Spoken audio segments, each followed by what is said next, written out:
Aliens lived in fear of their planet's predators, until humans ate them. Zara pressed her blue-scaled back against the metal wall of the underground bunker. Her golden eyes darted nervously toward the sealed entrance above. The hunting calls of the shadow beasts echoed through the night air, making every Catherian on the planet tremble with fear. The shadow beasts were massive creatures with razor-sharp claws and teeth like metal spears. They hunted in packs and could smell fear from miles away. For 300 years, the Catherians had lived in constant terror, hiding in their underground cities whenever darkness fell. Zara was the leader of Settlement 7, one of the last remaining colonies on GalacticPrime. Her people had grown weak from generations of hiding. Their once proud civilization had crumbled into a society of frightened refugees who barely survived each passing night. Luna, her second-in-command, approached with urgent news. The communication array had picked up strange signals from space-unknown ships were approaching their planet. Zara felt her heart race. Could this be the end? Would new predators arrive to make their nightmare even worse? The next morning brought something unexpected. 3 alien vessels landed in the clearing outside Settlement 7. The ships were unlike anything the Catherians had ever seen, sleek and powerful, but not threatening in design. Strange beings emerged from the craft. They walked upright on 2 legs like Catherians, but had pale pink skin instead of scales. Their leader was a female with short brown hair and confident green eyes. She wore practical clothing and carried herself without the constant fear that marked every Catherian. The alien female approached the settlement entrance. Her voice was strong and clear when she spoke through a translation device. She introduced herself as Captain Amy Rodriguez of the human exploration vessel, Liberty. Her people had received distress signals from this world and came to investigate. Zara cautiously emerged from the bunker to meet these humans. Amy explained that her species was known for solving problems that others found impossible. They had helped dozens of worlds overcome various threats and disasters. When Zara described the shadow beast problem, Amy listened with growing interest. Instead of showing fear like every other species that had heard of these creatures, Amy seemed almost excited. Her crew gathered around as Zara explained how the beasts had terrorized her people. For centuries, Amy asked many questions about the shadow beasts, their hunting patterns, their size, and their behavior. Zara was confused by the humans' strange enthusiasm. Most visitors to GalacticPrime fled immediately upon learning about the deadly predators. That evening, as the sun set, Amy made a shocking proposal. Instead of hiding from the shadow beasts tonight, her team would go hunting. The humans wanted to face the creatures that had terrorized the Catherians for so long. Zara begged Amy to reconsider. The shadow beasts were unstoppable killing machines. No weapon had ever harmed them. No trap had ever caught them. The humans would surely die. Horrible deaths. But Amy just smiled and patted a strange device on her belt. She explained that humans had faced many dangerous predators on their own world and had developed very effective methods for dealing with them. As darkness fell, the shadow beasts began their nightly hunt. Their bone-chilling howls filled the air. The Catherians sealed themselves in their bunkers as they had done every night for centuries. Amy and her team of 12 humans moved through the forest with confidence. They carried unusual weapons and strange equipment. They seemed to fear nothing, not even the approaching sounds of the hunting pack.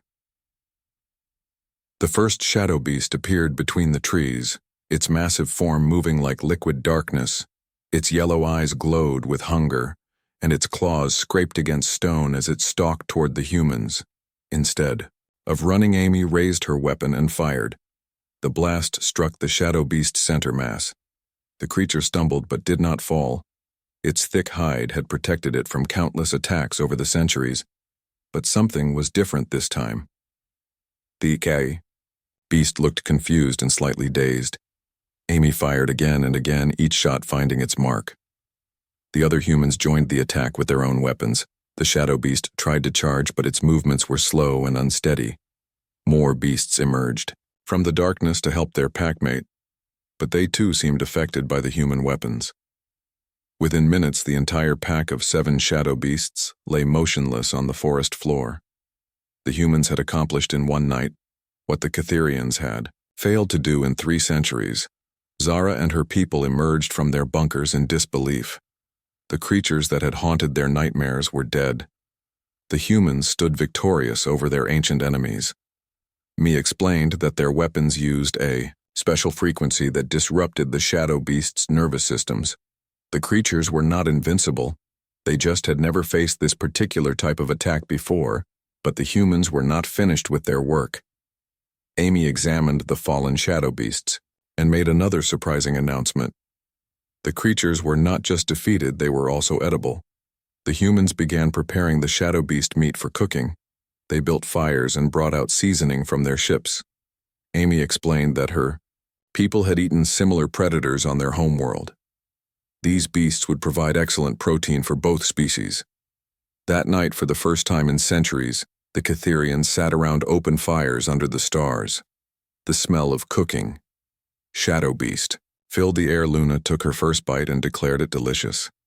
The meat was tender and flavorful, nothing like the processed foods they had survived on for generations. Amy shared stories of Earth where humans had hunted and eaten predators far more dangerous than shadow beasts. Bear, sharks, and even creatures called alligators had all become food for her people. Nothing was too fierce to end up on a human dinner plate. Over the following days, the humans taught the Catherians how to hunt and cook their former tormentors. They shared their weapons technology and hunting strategies. The shadow beasts went from being the planet's apex predators to being the main course at every meal. Zara watched her people transform before her eyes. Constant fear was leaving their golden eyes. Their scales were regaining their natural brightness. Children who had never played outside were laughing in the sunlight. The humans had done more than save GalacticPrime. They had returned the Catherians their freedom, their dignity, and their future.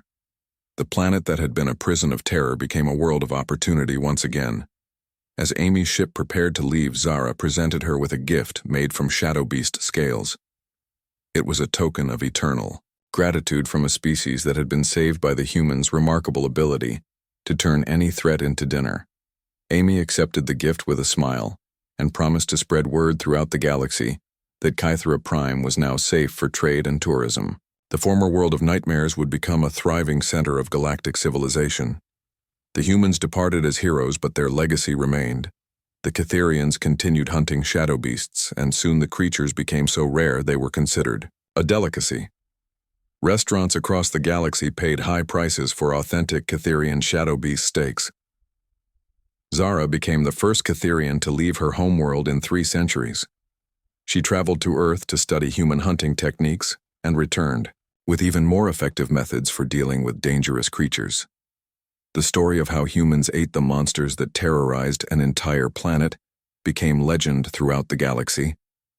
Other species facing similar problems began calling for human assistance, knowing that no predator was too dangerous to become a meal.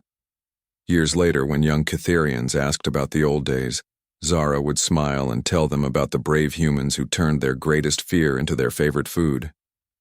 She would remind them that sometimes the solution to an impossible problem was as simple as changing your perspective about what constitutes dinner.